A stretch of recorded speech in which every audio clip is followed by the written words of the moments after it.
Hello, ladies and gentlemen. Welcome to another edition of Wrestling Talks and Thoughts. I am your host, Saheem the Dream. Also, I'll be here with Jay McMain. He'll be coming in a few minutes. Thank you guys for joining us. If you guys are joining us live on Facebook Live and YouTube Live, please give us a like, give us a thumbs up. Give us a subscribe, and please comment in the comments section below as we get into these wrestling topics. Jay McMain! What up? On location. On location. Jay McMain, it is time to do our thing. Let's get it. We are live. We gotta. All right, so let me just log on to Facebook because I know somebody just hit us up in the comment section below. I just want to shout you out. Anthony Cobb, what's up? Ethan Wick, what's up? What's going on, fellas? Thank you for joining us. So we are going to talk some wrestling real quick. Not real quick, but for this hour duration. That's how we do. How we do, usually. Thank you guys for joining us. So wrestling has been quite interesting in the last few weeks. We've seen some changes. We've seen some growth. We've seen some differences. Right now, we just got a return of Jimmy Uso. So Jimmy Uso has returned. Jimmy Uso returned. So this is a good thing. This is an interesting thing. So I think what we're going to get is this whole complete stable, Roman Reigns, Jimmy, and Jay all together. We know that's what they're working in right now. We know that's what's going to happen. And it's funny because I was saying to you earlier, I was like, yo, literally everything that we've talked about on the show, almost everything we talked about on the show is actually happening. Like these things are being spoken into existence. It's like when you have the collective will of wrestling fans coming together and just talking about great ideas. It's like, the universe has no choice but to bottle all that up and send it to a person who's in power and say, hey, you should try this. Or there's somebody in a corner office thinking about it like, hey, you should try this. But I think there are people who always thought about this and never really been able to execute these plans because you have some people in certain high positions who don't think that's a good idea based on what they want to do, but then you always have the collective will of other people backstage that say, you know what, we got to do this, we got to make this happen because ratings are going down, fans are losing interest, and we need to go back. We need to go to the things that we know that they will like, you know what I'm saying, rather than try to create something odd or weird like they have been in the last few years and months. Right now, we got Jimmy Uso who just returned. What are your thoughts on that? What are your thoughts on this whole Jimmy Uso's return on Smackdown? How do you see things going for you? Honestly, I feel eventually he is gonna quote unquote fall in line. Because remember, when Roman first started this whole head of the table thing, Jay was the disobedient one, so to speak. He was against it. He was not with it. And the fact that, eventually after, he was made to fall in line, it was kind of like, all right, then I guess he woke up sort of light or whatever. And, now he's became main event Uso. Main event Jay, I should say. But what I did like about it is, they brought him in and, they brought Jimmy back, and Jimmy's hyped to be back with his brother and his cousin, you know what I'm saying? So he's happy to be back, and it looks like he just came in and joined the whole team or whatever. And then, after we saw that he cost Seth the match, and he's backstage with Seth, and we're gonna talk about Roman in a second, but the mob boss Roman, when he's like, yo, like, what's wrong with you? Like, I gotta clean up your mess, and you're like a baby. I gotta go back and you make a mess, you spill something, I gotta clean it up. Like, that was classic. And then Jay was like, yo, I'm not your little explicit word. You know what I'm saying? He ain't talking to me any kind of way. And he walks off, and Roman looks at Jay like, "Go handle that." You know what I'm saying? Like it was cool because it gave you that. He's in there, but then he was like, "Nah." Then as we was talking about before the show here, how Jimmy was like, "Nah, yo, you forget what happened a couple months ago? Like I ain't forget about that." He showed the the video package. So I think I like the fact, I like how they brought him, and it's like he came into to like sort of forgive him, but then in the back of his mind, he like, "Nah, I ain't really forgive you. I still feel the type of way about that." Right. You know what I'm saying? So. Right. I definitely like that angle. I like the fact that Jimmy came back, didn't forget what happened. He was totally in the moment. He was totally, not just so forgetful about what happened. Because that's one thing I hate about certain storylines is that, like even with the Fiend and Randy Orton, right?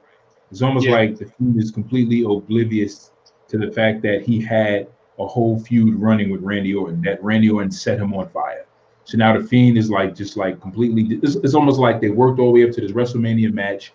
WrestleMania match was whatever, and now it's like after the match was over, the Fiend just falls off the face of the earth.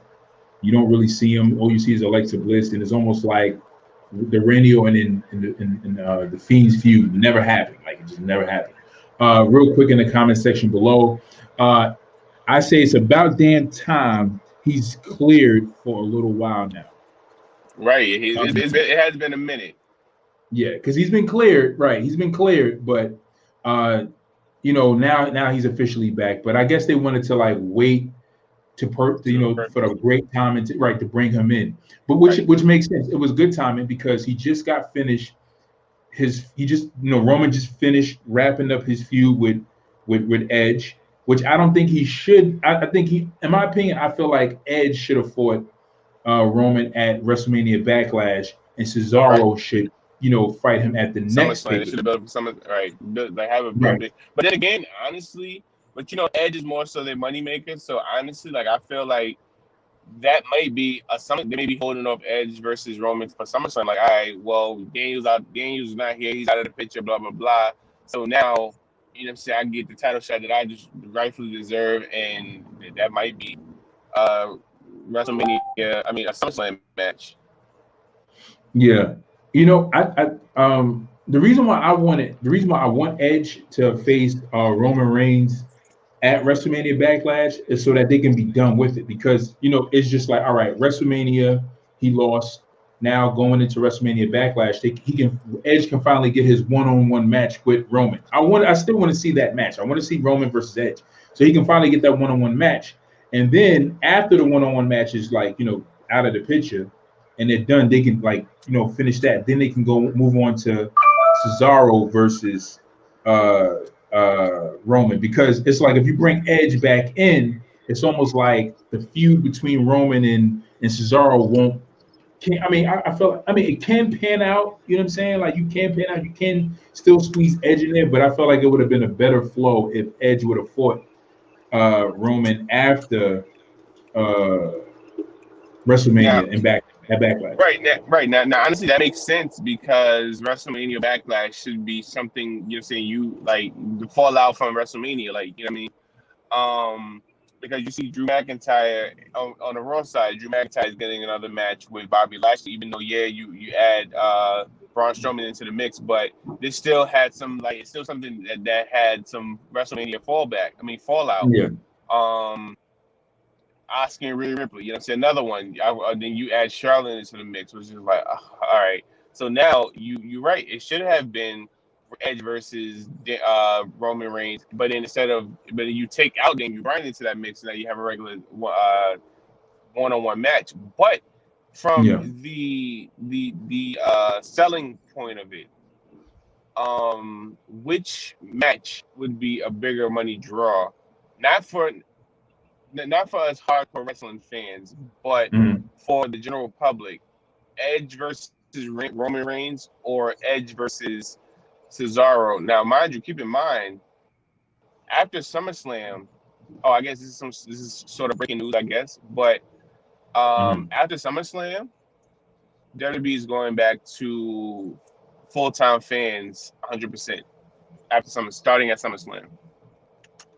I seen an article that was posted up not too long ago saying that after SummerSlam they're going back to fans again.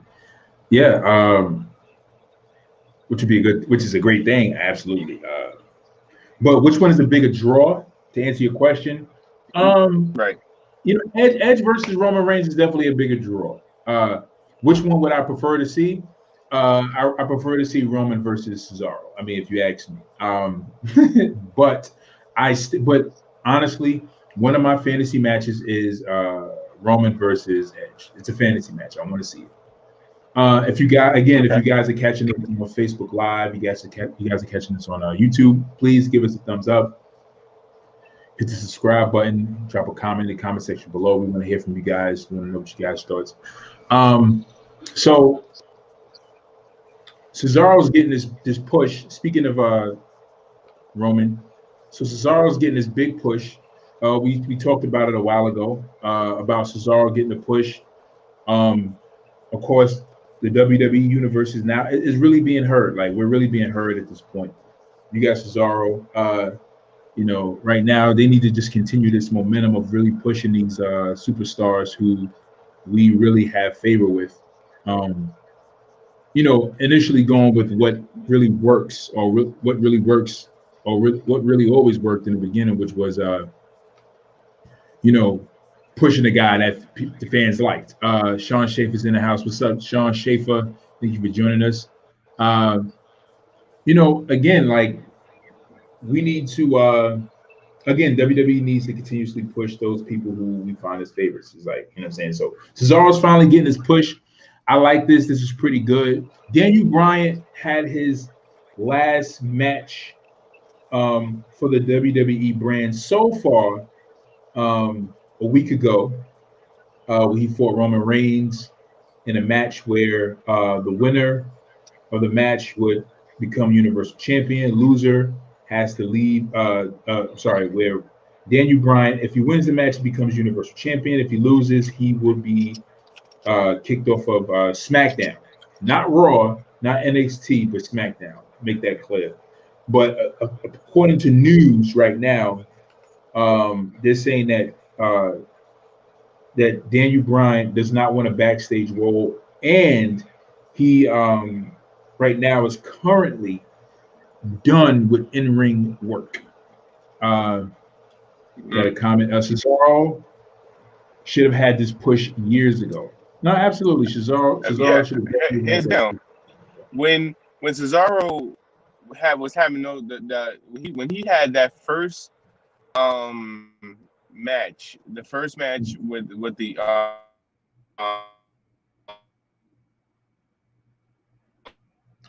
Jay, you going in and out. Wait a minute. This Cesaro guy is all right. You know what I'm saying? That's when he should have initially got that initial push. And another guy again? Like, Jay, huh? Can you repeat that again, because your video stalled? Oh, no, I said when Cesaro had the title match with the United States Open Challenge with Cena. Yeah. When he had that match, that's when he opened eyes. Like, everybody was like, "Yo, Cesaro is the man. Like, this guy right here is no joke." And that's when he should have gotten that push. Then it's like his push got buried or never non-existent, because he was like, "All right, we're gonna put you in a tag team with Tyson Kidd. Yeah, all right, that's what we're about to do." And the same thing like Shinsuke. Like, Shinsuke, well, the rumor is Shinsuke never got the push that he deserved because he dropped Cena on his head in a match that they had by mistake, but he dropped Cena on his head and Vince didn't like it, so he buried his push. But then I guess they was gonna push him again, and now he's in 10-man tags talking about he wants to smoke. But that's the end of there. But yeah, like, but Cesaro, yeah, he should have definitely gotten his push years ago. Yeah, absolutely. I mean, he should have. That match between him and Cena was definitely a Raw classic match. One of my favorites. One of my favorite Cesaro matches. Definitely. And he definitely should have got this push years ago. You know, there's a lot of wrestlers who should have got pushes years ago. And yeah, absolutely. Like, this is long overdue.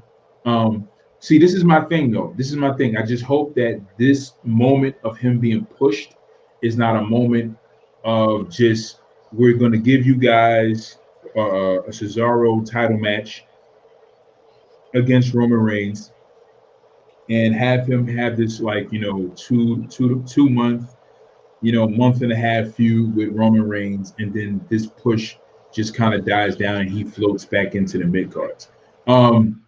Also, again, you guys are joining us. Please give us a thumbs up. Please give us a thumbs up. Give us a subscribe if you're catching us on YouTube. Hit the comment in the comment section below. We want to hear from you guys. We want to know what you guys think. This is Wrestling Talks and Thoughts. Me and Jay, we definitely want to know what you guys think concerning these topics. We want to hear from you guys in the comment section below. This platform is strictly for wrestling fans and for wrestling fans to voice their opinions, their views concerning the WWE, the storylines, what's going on. So we want to hear from you guys. We want to know what you guys think so we can have these discussions and talk about what's going on as far as how WWE is pushing their talent and the storylines that are going on. But right now, currently, we're talking about Cesaro's big push, which we are excited for, which we are happy for. Anthony Cobbs, who's a big Cesaro fan in the Cesaro section over there. I don't think he ever left the Cesaro section. I think he's like, I think he's been promoted to like, he's like the bouncer outside the red ropes of the Cesaro section. Okay, he's a bouncer. Okay, yeah. You gotta go through I think he might be the agent so far. I think he might be the agent, you know, because Cesaro right now, he's getting that big push. So, you know, Cesaro's going up with Cesaro right now. So, right. You know. So, but yes, we are excited for Cesaro's push. And I just hope that, again, that this pans out very well. We know Cesaro's going to show up. Like, I mean, I was blown. I'm going to tell you right now, I'm still blown away. I think sometime this week I'm going to watch that WrestleMania match between Cesaro and Seth Rollins, but I was still blown away by that UFO. It was just amazing to me. It was amazing. I didn't know. I have an article about why he's not doing it every match, but I also heard that the match, they had to cut time on the match, so it wasn't supposed to actually be longer. Yeah, but they cut time due to, like, it was supposed to be a better match, honestly, but they cut time due to, you know, the venue and stuff like that. Because I was also reading an article, Natalia, the women's title match, the women's tag title match at Mania. Yeah, that match is only supposed to be 12 minutes. That's including entrances, but that match went over 4 minutes, and Vince was furious about it. Oh, really? Like, how do you have a match with 12 minutes, including entrances? You know what I'm saying? I mean, it's to the point, but sheesh. Yeah, that's not a lot of time. It really isn't. Sean Shaver says, I love the Cesaro push. Honestly, he's a big talent, and I think he needs a singles title. Absolutely. Facebook user. All right, so so I see Facebook user. If this is Ethan or Anthony, it's not showing your name. It's just saying Facebook user. I've been waiting for this moment since 2014. This is definitely Ant. This is Ant. It's got to be questions asked. Not even, don't even got to think about it. If he's been waiting since 20, what he said? He said 2014. Yes, it's Ant. It's got to be Ant. Yep. Got to be Ant. So again, if you guys are catching us on Facebook Live, if you guys are catching us on YouTube, please hit the comment section below. Give us a thumbs up. Please give us a subscribe. We want to hear from you guys. Again, this is about hearing from the fans. This is about hearing from the universe. We want to know what you guys think about what's going on as we discuss these topics. We want to hear from the fans. We want to hear from you guys. We want to hear from you guys. We want to know what you guys think about what's going on. So the UFO, this is the thing about the UFO though. The UFO, what I like about it is that he shouldn't do it every match though. He should only do it like, you know, like in these pay-per-view matches or like, you know, big moments. You know, because again, like protecting certain moves is a lost art in certain wrestling promotions. And I was watching the video. I think it was, I forgot whether, I think it was either WrestleMania. I think what's his name, Simon Pegg, or I think his name is Simon Pegg or something. I think he's on WrestleMania or Wrestle Talk. Forgot which one, but he was talking about they were talking about protecting finishers, right? And you have Kenny Omega, who wrestled in New Japan Pro Wrestling, right? And when Kenny Omega was wrestling New Japan Pro, he had the one wing eagle, right? So when he fought Okada, whenever he applied that the one wing eagle to his opponents leading up to Okada, whenever he put the one wing eagle on you, it was over. The match was over. Like no one was kicking out of that finisher. So they protected that finisher all the way up to Okada. So when he fought Okada, Okada was trying to find ways to not get put in that finisher. That's what helped the build of the match. That's kind of like really helped the climax of some of the moments in the match. And when he finally put Okada in the one wing eagle, I think it was called or whatever. He beat Okada with it, I believe. So that's the thing. It's like protecting certain moves is important because as we've seen in the last year, you know, you got Drew McIntyre, you know, Claymore and, you know, Brock Lesnar 5 times. You got Seth Rollins curve stomping the Fiend 18 to 20 times in one match. You got, you know, just, you know, ridiculous, the overusage of finishers. And that's what I really liked about Drew McIntyre and Bobby Lashley's match. And I know some people were like, oh, this match it was all right. I thought it was good because if you watch the match, he never was able to catch Drew McIntyre with the spear, even though I wanted to see a spear. He wasn't able to catch him with it. And when he finally applied the hurt lock on him, the first time I think the first time he broke out, right? No, right? No. Yeah, Yeah, he broke out the first time, and then the second time, like he couldn't get out of it. But as you watching the match, the Claymore kick was protected because he was never able to catch Bobby with the Claymore kick, which implies that if he catches him with the Claymore, then the match is over. So, you know, they need to go back to preserving certain, you know, saving certain moves. You know what I'm saying? So I think them doing that with the UFO, you know, that UFO being applied at special moments and certain moments, you know, will really put so much of a climax to the move. Ant-Man, it's never too late for a push in wrestling these days. Edge is a prime example.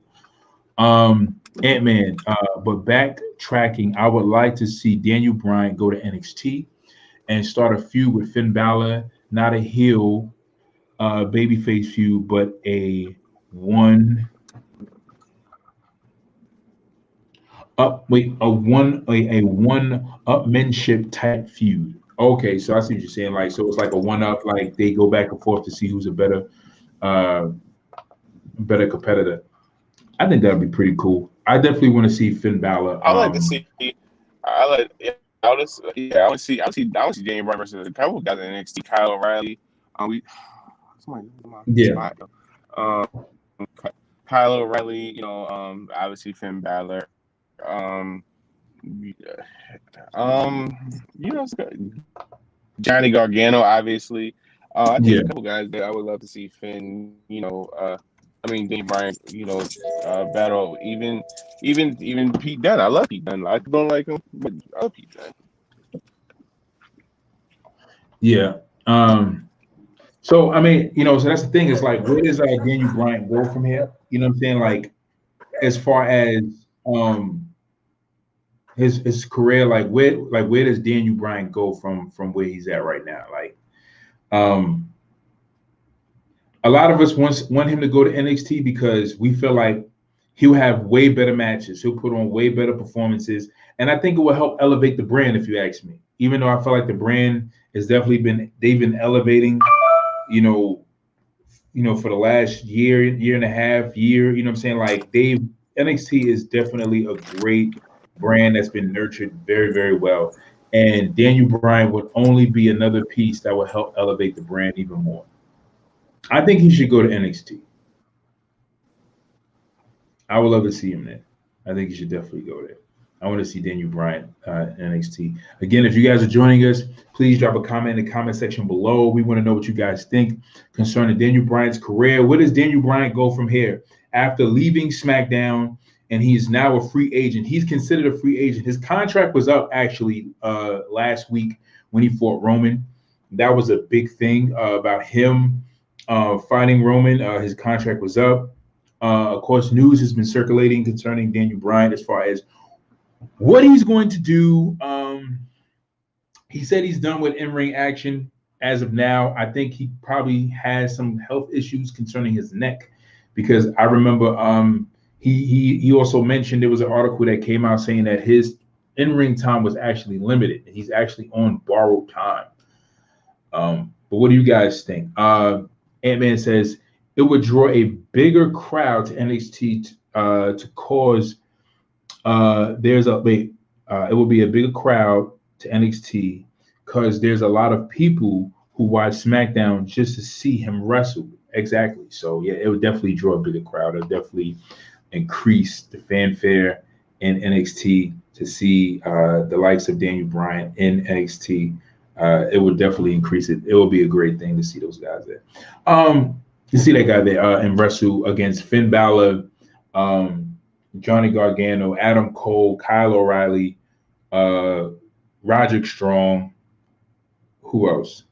Karrion Kross. Who was another one? Somebody put up an image and they showed Daniel Bryan, Finn Balor, and they pretty much had all the people that Daniel Bryan would be awesome fighting against. And it would be dope just to see Daniel Bryan fight these people in these matches, It's crazy. But I would love to see that. That'll be dope.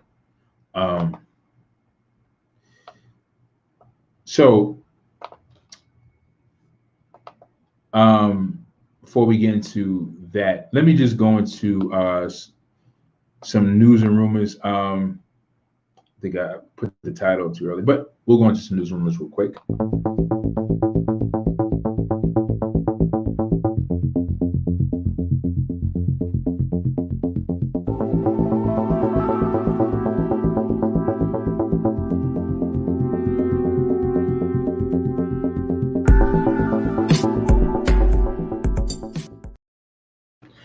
So there's a rumor going around that Becky Lynch has been spotted training for her WWE return. I thought she was pregnant. I thought Becky Lynch was pregnant again. Unless that's somebody else, unless I'm thinking of somebody else. But there was a rumor that she was pregnant again. That's what I heard. We had a comment from Ant-Man. There's so much potential for him to put on the match of the year, that lineup. You just said alone. He could have a 3-year run alone. They're not as champ, but a 3-year run with different guys. Yeah, absolutely. He could definitely have a 3-year run. Just having feuds with so many different people. Tommaso Ciampa, I forgot about Tommaso Ciampa. So these guys would be like great. Not to go off subject because we were talking about Daniel Bryan previously before I brought up this topic, but yeah, Daniel Bryan fighting these guys will be, I think we'll get nothing but classic matches. I think, NXT will be on another level, especially just to have Daniel Bryan in the mix with these guys fighting Daniel Bryan fighting these guys and these guys fighting each other. Yeah, but onto some news. Becky Lynch was spotted training for a WWE return.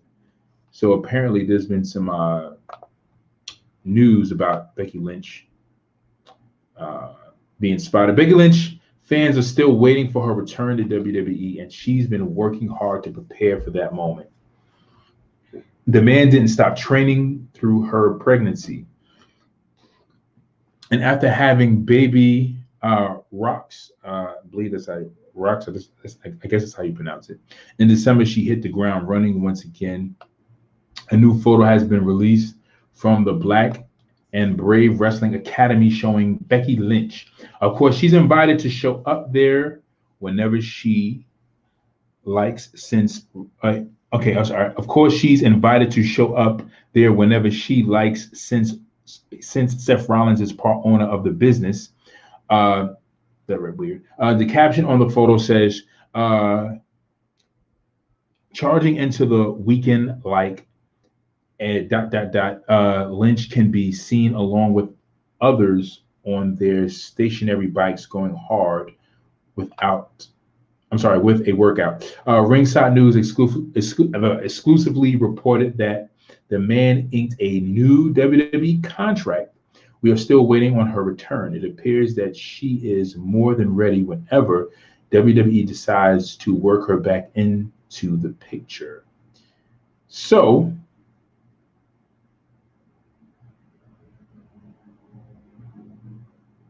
this is what's going to happen, right? I'm going to tell you guys right now. This is exactly what's going to happen. We see the politics with Charlotte Flair. Right? So, Jay, so what I was talking about is Becky Lynch's return. She's been spotted training. And also, she's inked a new deal with WWE, right? Becky Lynch. So we know that the title that Becky Lynch dropped was the Raw Women's title, right? Mm-hmm. And as we can see, the shenanigans that are going on with Charlotte Flair, Rhea Ripley is women's champion. So Rhea Ripley is at a place right now where she can take the spotlight from Charlotte Flair and and run a good feud with Becky Lynch when she comes back. But this is up to Rhea Ripley capitalizing on every moment she has on that mic when she shows up on Raw. And then also, 50% to 60% of that is pretty much based on how WWE is going to utilize Rhea Ripley. But this is the point I want to get to. This is what they're going to do. What they're going to do is they're going to build Charlotte Flair up as the ultimate heel. Mm-hmm. She has a lot of heat. And to the point where, again, we're sick of her, to the point where she shows up on the screen, you just want to throw up. Like, I'm just sick of this girl. Showing up on the screen, I'm tired. They're going to build up as an ultimate heel. Becky Lynch has inked a new deal. Becky Lynch is going to come back. She's going to beat Charlotte. That's what's going to happen. And it's only just, and it's just to help, catapult or just kind of put, Becky Lynch back into place, you know what I'm saying, to where she left off at. So that's why they've been doing or running these little games with Charlotte Flair. Even though I feel like in this moment, you kind of don't need that with Becky Lynch. What you could do is you could have Rhea Ripley beat Charlotte and build Rhea Ripley up to fight Becky, which would be better, in my opinion. But either way, Becky beating Charlotte would be cool. But I think that if you want to build a new star in Rhea Ripley, you should do that with Rhea and have Rhea go one-on-one with Becky. I would prefer that. Or we may get this, as Ant-Man just posted. I think we might be seeing our first real faction. So I think we may be seeing a faction in the Four Horsewomen returning. I think that may happen, which would be better. I think Becky is going to come back and join with Charlotte. I see Sasha and Bayley joining them as well, bringing the Four Horsewomen into the light. They should do that, and that'll be amazing for the women's division. It would be amazing. It would be amazing. And then to have them capture all the gold, right? Right? It'd be amazing, right? You have, of course, how it's going to be. This is actually how it's going to be set up if the Four Horsewomen return, right? You got Charlotte, SmackDown Women's Champion or Raw Women's Champion, Becky Lynch. Both of these women are going to be champions, and you're going to have Sasha and Bayley as the women's tag champions. And to try to take them down, you have NXT alum Bianca Belair, Shayna Baszler, Rhea Ripley. I guess you could throw Asuka in there. That'd be great. I love Naomi, but guess you would throw Asuka in there. I think I'll take Asuka over Naomi. Yeah, I'll take Asuka. Horrible tag team that she's in. Oh. Yeah, God awful. It's horrible. And man, and they go after all the women's titles, including the NXT belts as well. Well, I mean, NXT belts. That'll be interesting to see them go after the NXT belts, but I don't think they'll do that. That'd be too much gold. That'd be cool. I mean, what titles would they take? I mean, the women's title and the tag title. But I mean, it'd be cool. It'd be cool to see that happen. It'd be cool to see that happen, you know. But I think that would kind of be like too much, a little bit, you know. In other news, they finally have his music on Roman Reigns. Roman Reigns. Obviously, it's called Head of the Table. Head of the Table. Yeah, I like it. I like his music. Yeah, I love it. I think it's pretty dope. So Ethan Wick posted in the group. He expressed his frustration with WWE about how it's so funny because, you know, Ethan, if you're watching this, Ethan, if you're still watching, it's so funny because even before you even, like when you made that comment, like I literally found this article. So it's crazy because at the same time when he made that comment in the group chat, I literally found this article and I thought this was very interesting. So WWE pulls Triple H Booker T feud from AEW documentary. So we know what, huh? You said AEW documentary. I'm sorry, I said AEW, right? My bad. A&E. I'm sorry, A&E. So A&E, correct? I'm kind of lost. I mean, don't kill me, guys, but I'm kind of back on it. But I did see the Stone Cold one, and I plan on watching them all. But that Stone Cold documentary, that was kind of interesting. Like, in what sense? What happened? So, have you seen it yet? No, I haven't seen any of them yet. I'm trying to watch them. So Stone Cold made a point, and this is gonna bug you out. Okay. Typically, there should have never been a Stone Cold Steve Austin. And the reason being is the King of the Ring that he won. Mm-hmm. Triple H was supposed to win that King of the Ring that year. Right. Yeah, I know that. And with the curtain call, Triple H kind of got put in a doghouse. So Stone Cold said, Vince came to him like, hey, you're gonna win the King of the Ring, blah blah blah blah. So he was like, all right. So he goes, so they set up the matches or whatever, and he said, you know, obviously we know, you know, Mark Merrill kicked him in the mouth and he had to get stitches or whatever. He went and got stitches, and he said when he came back, you know, Jake the Snake, I cut a promo, was saying how, you know, about Bibles and stuff. So he was like, so he said Michael P.S. Hayes came to him. He was like, hey, Jake just cut a promo a few minutes ago. And, you know, so Stone Cold said, what did he say? He's like, I don't know. He was talking about a bunch of Bible scriptures. So Stone Cold said, all right. So he went up going to beat him.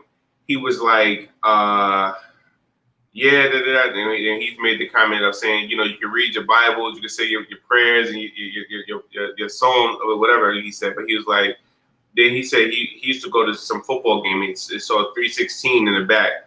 So I mean, when I was young, I learned about, you know, the whole John 3:16 scripture. But I don't know if he Stone Cold heard about, but he said he used to see 316 in the back, and that's what he was like, you know, boom, turned into Austin 3:16 and blah blah blah. And then he was like, and then when he said that's the bottom line because Stone Cold said so, he came up with that on the spot. He said because I needed something to finish that off with, and that's what it came with. And he was like, after that, it just became on fire to the point where they was like, all right, yo, it's time to make a shirt. What do you want? He was like, yo, I want the front to say Austin 3:16. On the back, I want a skull with Stone Cold, you know, infusing in the skull. Be like that. That's my shirt, and that's how the iconic shirt came about. So the A&E documentaries are interesting. It gives you not facts that you didn't even know. Like even when we was talking in the group chat, I didn't know Stone Cold had daughters.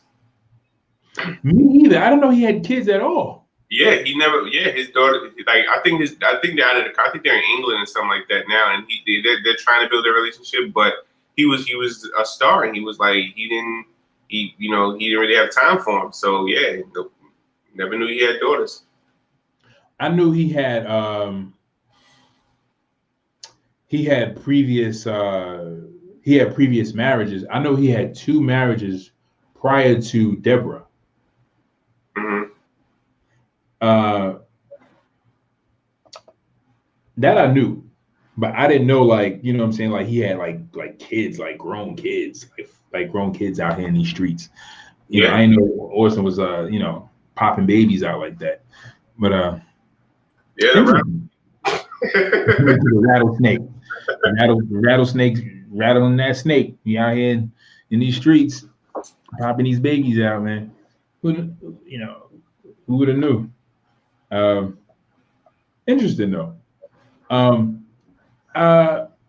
It's so funny when you go into detail on who. Get some comments in the comment section below on how these wrestlers come up with these gimmicks, but it's a funny thing. Like even DX, like the whole D Generation X was like right there on Raw when Shawn Michaels says, he got the name DX from Bret Hart when Bret Hart called them degenerates, and he was like, we are the degenerates, and this is D Generation X.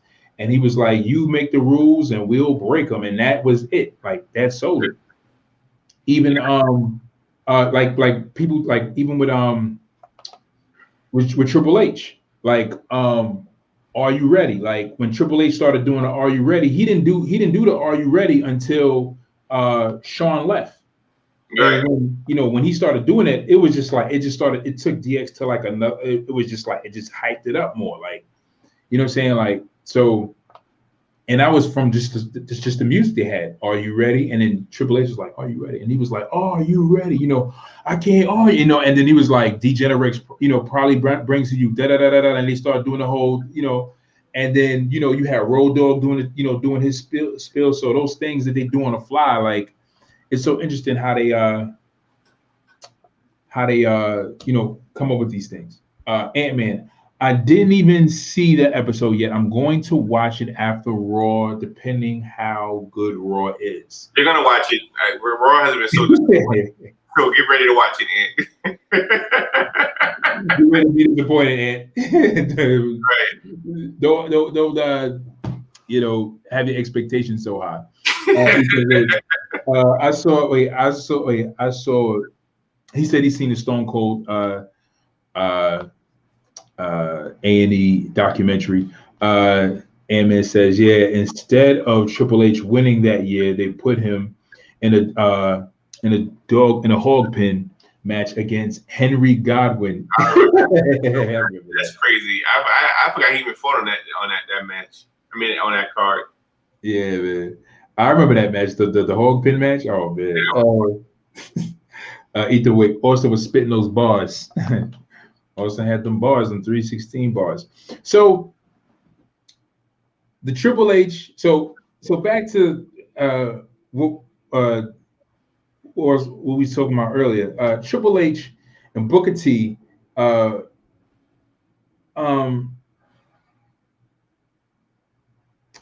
Triple H and Booker T. Very interesting. So this feud has been pulled from A&E, and of course of its racial tones, its racial insensitivity in the storyline. Let me read what Ant says, because I think Ant is kind of like summer. I can't wait to see the Booker T one tonight. I think that Lost Treasure show is good as well. Lost Treasure show was good as well. So, the Lost Treasure show. I thought Ant was going to say, I can't wait to see what Triple H, what Booker T thought about this. But we all know what Booker T thought about this, because we know Booker T, kind of shed. Booker T was a little bit dismissive about it, but to Booker T's credit, and to Booker T, Teddy Long, and some other African American wrestlers, there was a lot of BS that they had to swallow in order for them to be considered as serious competitors. There was a lot. They had to go through a lot. there was a lot of stones that they had to take. There was a lot of, disrespect that they had to take, because again, we're talking about a business and entertainment that originated from the South. I mean, well, it's European, but the culture of sports entertainment came from the South. We all know what the South stood for, years ago in history, right? And it worked its way toward the North, West, and Midwest, and whatever. And we know, the part of the Southern thinking or the Southern history or the Southern mentality, there's a lot of, racial tension in those particular areas. But the South is not the only place that has racial tension towards African Americans and other ethnicities. But anyway, to get to the point is the fact that part of that, that's something that they would have to expect to deal with, plain and simple. But Booker T was one of those people who understood that.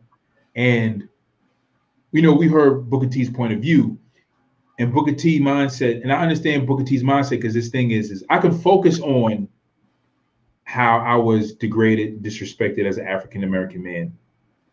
But I could also look at the opportunity I was offered in order to display how great of a competitor I was, push out the negativity, move forward so that I could finally be in a position of getting a world title reign.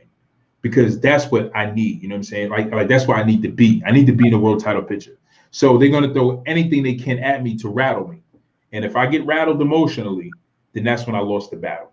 You know what I'm saying? And I think that that's the important part about Booker T and people like, Ron Simmons, other African Americans who were put in situations where they were disrespected or they had to be, publicly disrespected, and put in those places, and again, when you're chasing a goal or you're trying to reach a goal or reaching somewhere, you can't allow your emotions to distract you from reaching that goal. I don't want to say too much. I think I said enough. But Jay, what do you think?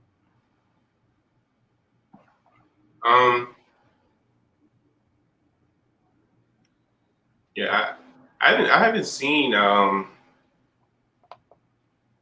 So wait, the documentary aired tonight or was it tomorrow? Or was it last night? Let me see. Let me read the article. On Sundays.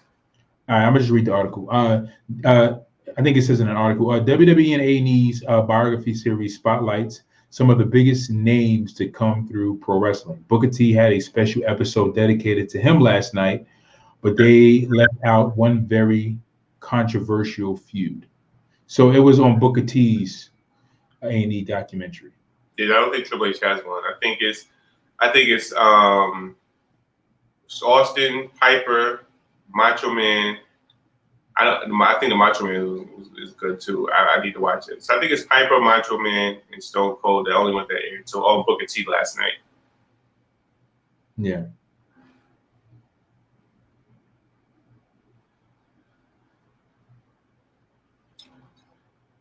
I'm definitely gonna check it out. Yeah. What they like an hour? Depending on how I feel after Raw, I may watch one before I go to sleep. All right. So check. I want to play this real. I want to play this real quick. This is Booker T's. I believe this is his. This is his response to that whole situation at WrestleMania. I'll play it, and let you guys listen to it. Yeah, he said, Ann was like, it came on last night. He says, I can't wait for HBK. I can't wait for the HBK one. I know that's going to be interesting when he starts talking about the drug stories. But he's going to leave a lot of it out. You said what?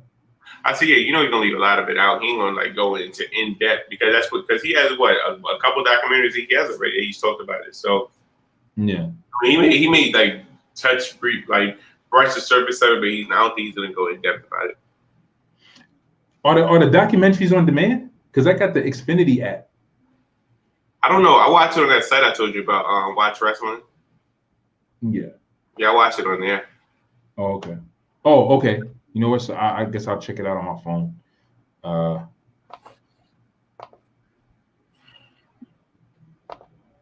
So Yeah, the throw goes off at 11. I guess, I could watch one from 11 to 12. Watch whatever one that was next. all right, this is Booker. I believe this is Booker T's response concerning that. I think we played this before.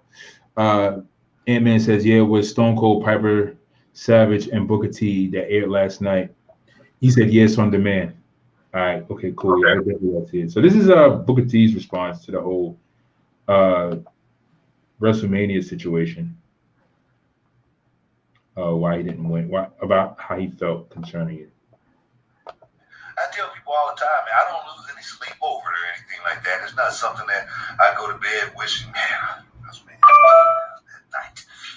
Oh man, I wish I had it back or anything like that. But it was a night that literally could have changed my life. In so many different ways. It could have, shut up all of the critics and the naysayers who say it never happened and it would never happen and whatnot. It was a built-in story there as well. So many people, even office guys said, man, look, you should have won that night, man. You should have won, man. And I say, man, I've always been a team player. I've always been one of those guys who just wanted to go out and do my job and be a part of the team. And I never thought about anything about the title or anything like that. I just wanted to perform and make you guys happy at the end of the day. And at the end of the day, you guys were not happy when I didn't win at WrestleMania 19. So I felt like I let you guys down in so many different ways. So many people like you come to me and say, man, but you should have won that night. You know what I mean? So many people, I'm talking about race all across the board. They say, you should have won. You know what I mean? So I'll be pulling for Kofi Kingston. Like I said, if I see him that day, which I'll be at WrestleMania, hopefully he'll get that match. And I'll say, man, I'm pulling for you. And hopefully, this question will be finally erased from the history and the annals of time. Booker's hilarious. So that's his answer. But I can't help but thank you, host Sway Vasquez, for joining us.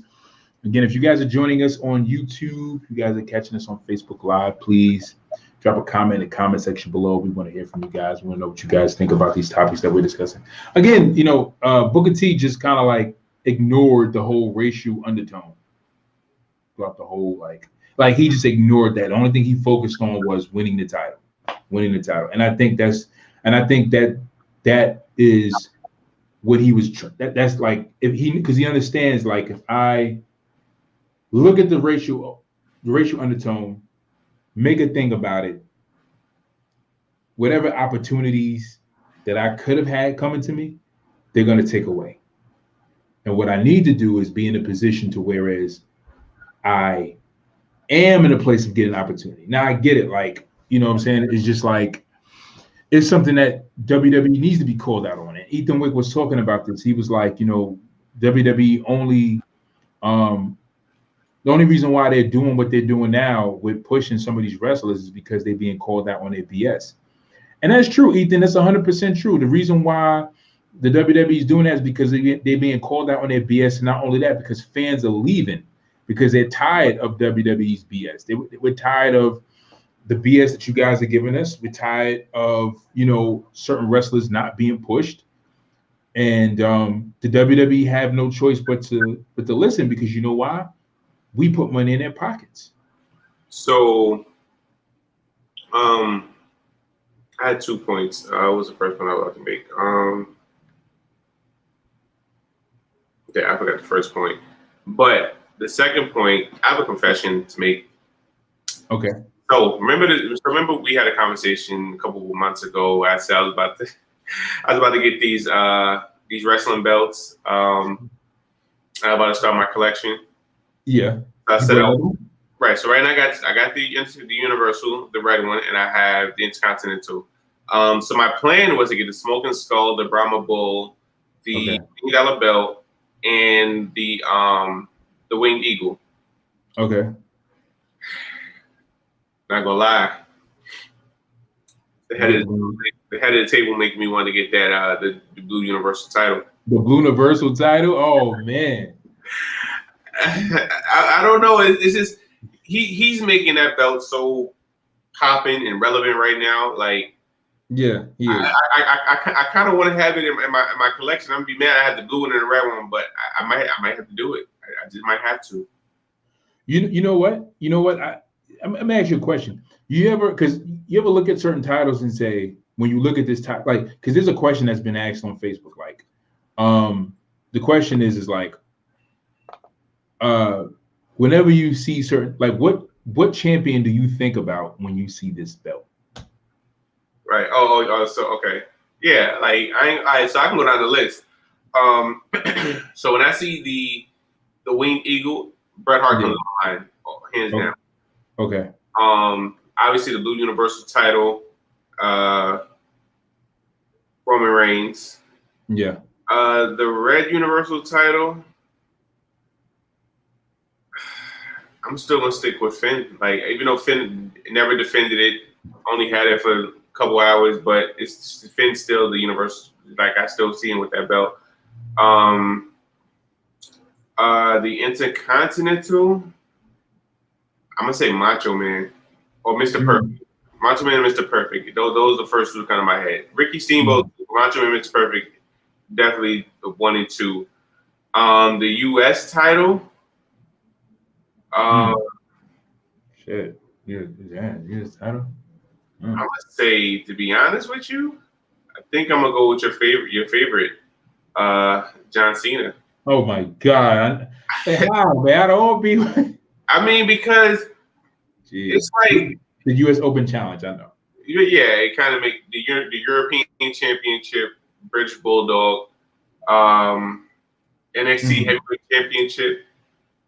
I'm not gonna lie, Tommaso Ciampa comes to my mind. Even though, the new Universal, the new version of the NXT Championship, yeah, Ciampa. The old one with the big X, yeah, Finn Balor. Yeah. Yeah. So those. Yeah. And the you're forgetting 2 more titles. Oh, the women's. No, 3 more titles. I felt the women's division. Like 6 more titles. So the Raw Women's Championship. Becky Lynch, because she had the freaking longest, well, outside of Ronda Rousey, but still Becky. The SmackDown champion, Bayley. Mm-hmm. The Divas title, Nikki Bella.